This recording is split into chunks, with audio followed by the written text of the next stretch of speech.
Kisah Nabi Ibrahim. Nabi Ibrahim lahir dan dibesarkan di Padang Aram, daerah Irak, dan termasuk dalam wilayah kerajaan Babilonia. Pada masa itu, bangsa Babilonia menyembah banyak dewa. Ayah Ibrahim bernama Azar, seorang pembuat patung berhala. Patung-patung itu juga dijual kepada penduduk sekitar untuk menjadi sembahan mereka. Allah memberi Ibrahim pikiran yang cerdas dan kritis, serta keberanian yang besar. Dia mengilhamkan pemahaman kepada Ibrahim bahwa menyembah patung-patung itu adalah kesesatan yang nyata. Ibrahim bertanya dalam hati, "Ayah, mengapa ayah menjadikan patung-patung itu sebagai Tuhan? Bukankah ayah yang membuatnya? Bukankah patung-patung itu tidak bisa mendengar doa-doa kita?" Dia berpikir keras, siapakah sebenarnya Tuhan yang pantas dipuja, dimintai pertolongan dan perlindungan? Allah membimbing Ibrahim untuk memahami Tuhan yang sebenarnya. Mula-mula, Allah memperlihatkan langit yang penuh bintang bercahaya di malam yang gelap. Ibrahim berkata, "Sungguh indah, inilah Tuhanku." Ketika pagi tiba, langit menjadi terang. Bintang-bintang itu pun menghilang. Oh, bintangnya hilang. Aku tidak suka Tuhan yang menghilang. Itu bukan Tuhan. Pada malam yang lain, Ibrahim melihat bulan terbit sangat menawan. Wah, sungguh indah. Ini dia Tuhanku. Ketika pagi tiba, bulan itu tenggelam. Ternyata yang ini juga tenggelam. Ini juga bukan Tuhan. Oh, manakah Tuhan yang sebenarnya? Kalau Dia tidak memberi petunjuk kepadaku, pasti aku juga sesat seperti kaumku. Di kesempatan lain, Ibrahim melihat matahari terbit. Sinarnya terang memukau. Ini dia Tuhanku, Dia yang paling besar. Tetapi di senja hari, matahari akhirnya tenggelam. Taulah dia, matahari pun bukan Tuhan. Wahai kaumku, aku tidak mau menyembah Tuhan-Tuhanmu itu. Aku ingin mengabdikan diriku pada pencipta semua ini. Dia berusaha membuka pikiran kaumnya atas kesesatan mereka selama ini. Paman, patung-patung apa ini? Mengapa semua menyembahnya? Dari dulu leluhur kita menyembah Tuhan-Tuhan ini. Iya benar, bapak-bapak kita pun menyembah semua ini. Kalau begitu, kalian dan bapak-bapak kalian salah besar. Hah? Kamu ini ngomong sungguh-sungguh atau bercanda? Sebenarnya, Tuhan kita adalah pencipta langit dan bumi. Dasar anak muda ngelantur. Ibrahim bersumpah dalam hati akan menghancurkan patung-patung berhala itu untuk membuktikan kesalahan mereka. Suatu hari, ada perayaan keagamaan kaum Ibrahim. Setelah memberi sesaji kepada berhala, mereka pergi semuanya keluar kota. Ibrahim tidak mau ikut rombongan itu. Ketika semua sudah berangkat agak lama, diam-diam Ibrahim menuju tempat pemujaan berhala yang berisi banyak patung. Dia melihat makanan sesaji untuk berhala-berhala itu masih utuh di hadapan tiap patung-patung itu. Mengapa kamu tidak makan? Mengapa kamu tidak menjawab? Ibrahim bertanya, lalu memukul patung dengan tangannya. Tentu saja, patung-patung itu tetap diam. Ibrahim mengambil kapak, lalu menghancurkan patung-patung itu. Dia hanya menyisakan sebuah patung yang paling besar dan mengalungkan kapaknya pada lehernya. Ketika kaumnya pulang dari luar kota, mereka melihat patung berhala mereka hancur. Sontak mereka berteriak, kaget, gempar seluruh kampung. Bergegas semua orang terutama para pemuka kaum, menuju tempat pemujaan berhala. Oh, siapa yang melakukan ini pada Tuhan-Tuhan kita? Kurang ajar! Kami dengar ada anak muda yang membenci Tuhan-Tuhan kita. Ibrahim namanya. Bawa ke sini anak itu. Maka Ibrahim digiring ke hadapan para pemuka kaumnya. Disaksikan halayak ramai. Apakah kamu yang menghancurkan Tuhan-Tuhan kita, Ibrahim? Yang menghancurkan patung-patung itu adalah patung yang besar ini. Bukankah dia membawa kapak? Tanya saja dia kalau bisa menjawab. Orang-orang yang mendengar jawaban Ibrahim pun tersadar. Merekalah yang keliru dengan menyembah patung-patung itu. Tapi kekafiran yang sudah mendarah daging membuat mereka memutarbalikkan kebenaran. Tentu di sini ada campur tangan setan. Kamu kan tahu, dia tidak bisa bicara, apalagi bergerak menghancurkan patung lain. Berarti kamulah yang melakukannya. Jadi, mengapa kalian menyembah patung yang tidak bisa berbuat apa-apa? Melindungi dirinya sendiri saja tidak bisa, apalagi melindungi kalian. Pemuka-pemuka kaum Ibrahim berunding untuk menghukumnya. Beberapa orang mengusulkan untuk membakar Ibrahim hidup-hidup. Maka penguasa waktu itu, Raja Namrud, memerintahkan untuk membuat bangunan tempat pembakaran Ibrahim di tengah lapang agar bisa disaksikan orang banyak. Ibrahim diikat lalu dilemparkan ke dalam api. Api menyala berkobar sangat panas. Allah berfirman, "Hai api, dinginlah dan menjadi keselamatan bagi Ibrahim." Maka ketika kobaran api yang dahsyat telah padam, keluarlah Ibrahim dengan segar bugar, tidak terbakar sedikit pun. Bahkan pakaiannya juga utuh, hanya tali pengikatnya yang musnah terbakar. Ketika sudah diangkat oleh Allah menjadi Rasul, Nabi Ibrahim dengan giat dan sabar mendakwahkan ajaran Allah. Bangsa Babilonia waktu itu menyembah dewa-dewa. Raja mereka, Raja Namrud, dipercaya sebagai keturunan dewa. Namrud adalah seorang yang cerdas dan kuat kepemimpinannya. Semua itu membuat dia takabur dan berlaku kejam. Dia menganggap dirinya sebagai Tuhan yang harus disembah. Mendengar dakwah Nabi Ibrahim, Raja Namrud mengundang beliau ke istana. Tentu tujuannya untuk menghentikan dan menghukum Nabi Ibrahim. Kemudian Raja Namrud dan Nabi Ibrahim berdebat tentang Tuhan yang patut disembah. Siapakah yang kau anggap Tuhanmu itu, Ibrahim? Apa kekuasaannya? Tuhanku adalah yang menghidupkan dan mematikan. Aku juga menghidupkan dan mematikan. Aku menjatuhkan hukuman pada orang-orang dan aku berkuasa untuk mengampuni dan membiarkan mereka hidup. Allah menerbitkan matahari dari timur. Kalau kau juga Tuhan, terbitkanlah matahari dari barat. Raja Namrud tercengang dan terdiam mendengar jawaban Nabi Ibrahim. Dia kebingungan bagaimana menjawab tantangan Nabi Ibrahim. Demikianlah Nabi Ibrahim berdakwah dengan membuka akal pikiran manusia tentang Tuhan seluruh alam. Ada suatu peristiwa ajaib yang menunjukkan maha kuasanya Allah. Setelah Nabi Ibrahim diangkat menjadi Rasul, yaitu ketika beliau bermunajat kepada Allah. Ya Rabbi, perlihatkanlah pada hamba bagaimana Engkau menghidupkan yang mati. Allah Subhanahu wa Ta'ala berfirman, "Belum percayakah engkau pada kekuasaanku?" Hamba percaya, tapi hamba ingin hati hamba yakin. Kemudian Allah Subhanahu wa Ta'ala berfirman, "Ambillah 4 ekor burung, lalu potong-potonglah mereka, lalu lemparkan di atas tiap satu bukit, satu bagian.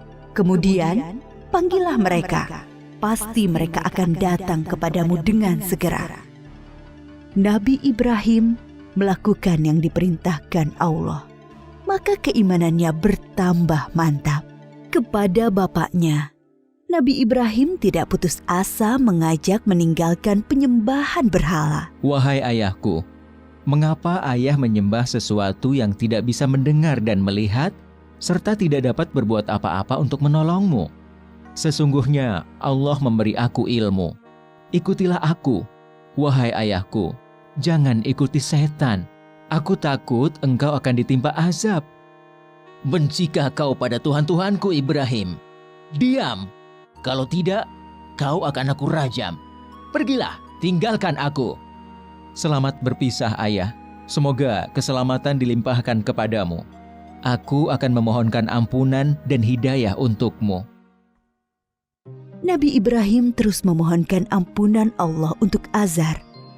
Sampai kemudian jelas baginya bahwa Azar tidak mau beriman dan terus memusuhi Allah. Allah melarang memohonkan ampunan bagi orang-orang kafir.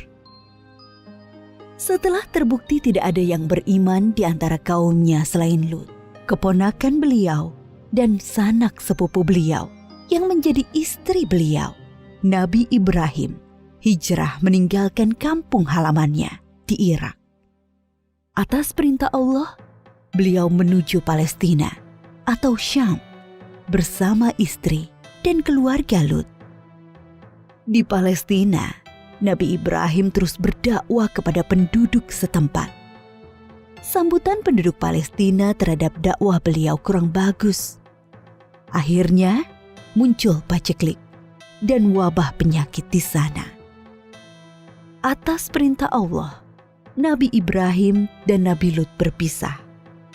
Nabi Lut dan keluarganya menuju Sadum di Syam, sedangkan Nabi Ibrahim bersama dengan Bunda Sarah menuju Mesir. Saat itu, Mesir diperintah oleh sang raja yang zalim, yang menyukai wanita-wanita cantik untuk dijadikan selir-selirnya. Tidak peduli wanita itu bersuami atau tidak. Bila wanita itu bersuami, maka suaminya akan dibunuh. Raja Mesir bermaksud buruk pada Bunda Sarah yang cantik. Maka Nabi Ibrahim berbohong bahwa beliau adalah saudara Sarah, supaya tidak dibunuh oleh raja. Allah menghalangi niat jahat sang raja. Raja mengembalikan Bunda Sarah kepada Nabi Ibrahim dan memberi hadiah seorang pelayan untuk Bunda Sarah. Pelayan istana itu seorang kulit hitam yang santun dan bernama Hajar. Nabi Ibrahim tinggal beberapa lama di Mesir. Dimanapun, Nabi Ibrahim selalu mendakwahkan pengabdian kepada Allah Subhanahu wa Ta'ala. Tetapi bumi Mesir ternyata juga bukan tempat yang baik untuk perkembangan dakwah.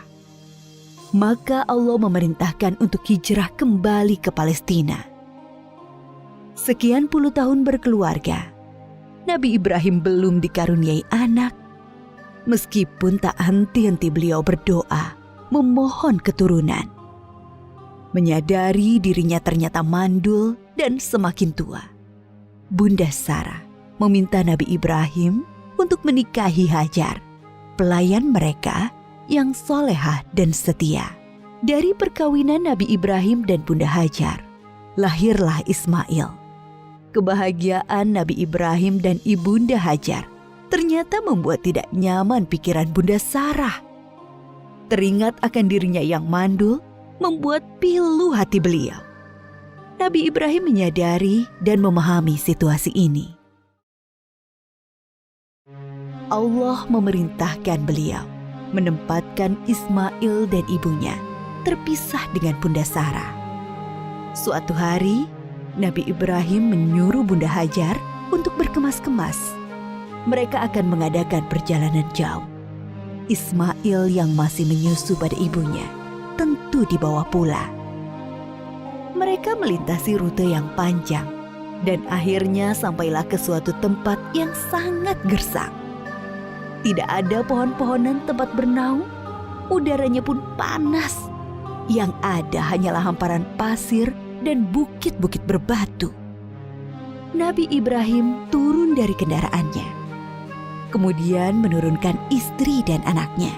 Tanpa berkata apa-apa, beberapa saat kemudian, beliau beranjak dan pergi meninggalkan keluarganya. Ibunda Hajar yang melihat keanehan ini segera berteriak memanggil, "Ibrahim, hendak kemana? Kenapa kau biarkan kami sendirian di sini?" Nabi Ibrahim tidak menjawab, hanya menunduk terus berjalan. "Ibrahim, apakah ini perintah Allah?" Iya.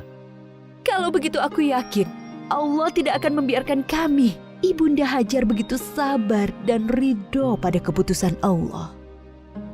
Nabi Ibrahim sebenarnya tidak tega meninggalkan keluarganya di tempat terpencil dan gersang itu. Tetapi keyakinan akan kebenaran Allah dan kemurahan Allah menjadikan beliau mematuhi perintah yang sulit ini. Dengan berlinang air mata, beliau berdoa sebelum kembali ke Palestina. Tuhanku, aku telah menempatkan keluargaku di tempat gersang ini, di dekat rumah-Mu, Ka'bah. Mudah-mudahan mereka menegakkan sholat dan jadikanlah hati manusia senang kepada mereka. Dan berikanlah mereka rizki buah-buahan supaya mereka bersyukur.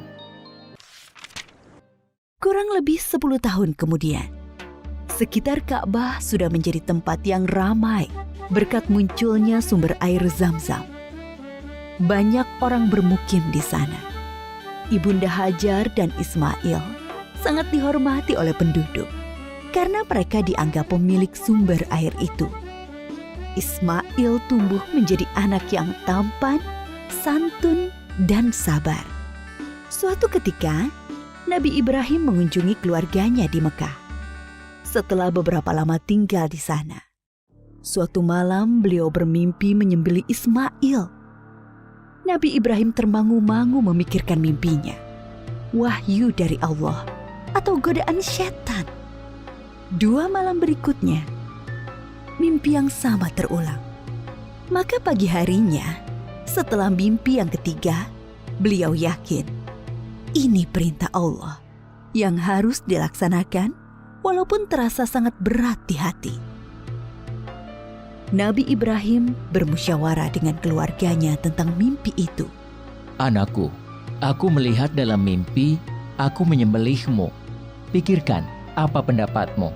Ismail sangat memahami bahwa ayahnya adalah Nabi Allah. Mimpi para nabi adalah wahyu ilahi.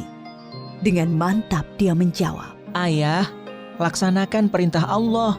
Insya Allah, aku akan sabar menerimanya. Bertambah rasa syukur Nabi Ibrahim. Bertambahlah kecintaan kepada anaknya. Bertambah mantap pula hati beliau melaksanakan perintah yang sulit itu. Berangkatlah Nabi Ibrahim dan Ismail menuju Mina, tempat penyembelihan. Sepanjang jalan, iblis menggoda mereka agar mengurungkan niat pengorbanan Ismail. Ibrahim, dasar ayah tidak punya perasaan. Anak sendiri mau disembelih. Ingat, kau berdoa puluhan tahun meminta anak. Allah sudah memberimu anak yang soleh. Sekarang kau mau sembelih, ha? Nabi Ibrahim mengambil kerikil-kerikil dan melempari iblis. Beliau tidak bergeming dengan godaan-godaan itu. Hatinya dipenuhi keyakinan yang mantap kepada Allah. Begitu pula Ismail.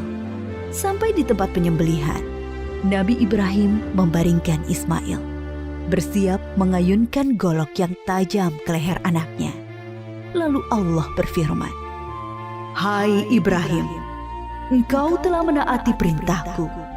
Ini adalah perintah yang sulit. Aku memberi balasan orang-orang yang berbuat baik." Allah mengganti Ismail dengan seekor domba yang besar. Itulah yang kemudian disembelih sebagai kurban, sedangkan Ismail tidak jadi disembelih. Peristiwa ketika Ibunda Hajar ditinggalkan sendirian bersama Ismail ketika masih bayi dan pengorbanan Ismail diabadikan dalam rangkaian ibadah haji kita. Peristiwa penting lain antara Nabi Ibrahim dan Ismail adalah ketika Allah memerintahkan mereka meninggikan bangunan Ka'bah. Pondasi Ka'bah sudah ada sebelum masa Nabi Ibrahim. Beliau dan Ismail hanyalah meninggikan temboknya. Ka'bah itu kemudian menjadi pusat ibadah sholat dan haji. Ketika tembok sudah tinggi, Nabi Ibrahim kesulitan membuatnya lebih tinggi lagi di atas jangkauan tangannya. Maka beliau menjadikan sebuah batu sebagai pijakan kakinya. Pada batu pijakan itu membekas tapak kaki Nabi Ibrahim dan dinamakan Makom Ibrahim yang bisa disaksikan sampai saat ini. Ketika Ka'bah sudah jadi, Nabi Ibrahim berdoa untuk beliau dan Ismail dan anak keturunan mereka berdua. Antara lain, supaya diangkat Rasul dari keturunan mereka. Diangkatnya Muhammad SAW sebagai Rasulullah adalah jawaban atas doa Nabi Ibrahim. Nabi Muhammad SAW adalah keturunan Nabi Ismail. Suatu ketika, Nabi Ibrahim sedang berada di Palestina bersama Ibunda Sarah. Datanglah tamu asing, 3 orang laki-laki tampan yang tidak dikenal oleh Nabi Ibrahim. Nabi Ibrahim meminta Ibunda Sarah memasak sapi panggang untuk menjamu tamu-tamu itu. Nabi Ibrahim memang sangat menghormati tamu. Setelah hidangan siap, Nabi Ibrahim mempersilahkan tamu-tamunya makan. Tetapi para tamu itu sama sekali tidak menyentuh hidangan yang lezat itu. Timbul rasa takut dalam hati Nabi Ibrahim. Jangan takut, kami adalah malaikat utusan Allah. Kami tidak makan dan tidak minum. Kami membawa berita gembira. Allah akan mengaruniai kalian seorang anak yang sangat cerdas, yang mempunyai pengetahuan sangat dalam. Mendengar itu, Ibunda Sarah memekik kegirangan. Hah? Benarkah? Padahal aku seorang perempuan tua yang mandul. Adakah tugas kalian yang lain, wahai para malaikat? Sebenarnya kami diutus untuk menurunkan hukuman bagi penduduk Syadum karena mereka keterlaluan. Tapi di sana ada Lut dan orang-orang beriman. Siksa ini hanya mengenai orang-orang yang durhaka. Lut, keluarga serta pengikutnya akan selamat, kecuali seorang istrinya yang jahat. Dia turut binasa.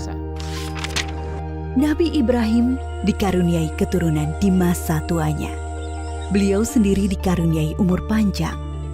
Dari keturunan Nabi Ismail, kelak akan lahir Nabi Muhammad. Sedangkan dari keturunan Nabi Ishak, lahir nabi-nabi Bani Israel. Semua nabi yang ada dalam Al-Quran setelah Nabi Ibrahim adalah keturunan beliau. Maka Nabi Ibrahim disebut juga bapak para nabi. Nabi Ibrahim disebut juga sebagai bapak tauhid yang pertama mengajarkan bahwa Allah adalah Tuhan semesta alam. Para nabi sebelumnya hanya mengajarkan sebatas Tuhan suatu kaum. Nabi Ibrahim diberi gelar Khalilullah, artinya kekasih Allah. Banyak keteladanan yang diajarkan Nabi Ibrahim, yaitu teladan dalam menghormati tamu, menjadi seorang yang hanif, yang mengikuti kebenaran, selalu patuh pada perintah Allah, pemberani, sekaligus penyantun kepada orang tua dan manusia umumnya. Banyak kemiripan ajaran Nabi Ibrahim dengan Islam.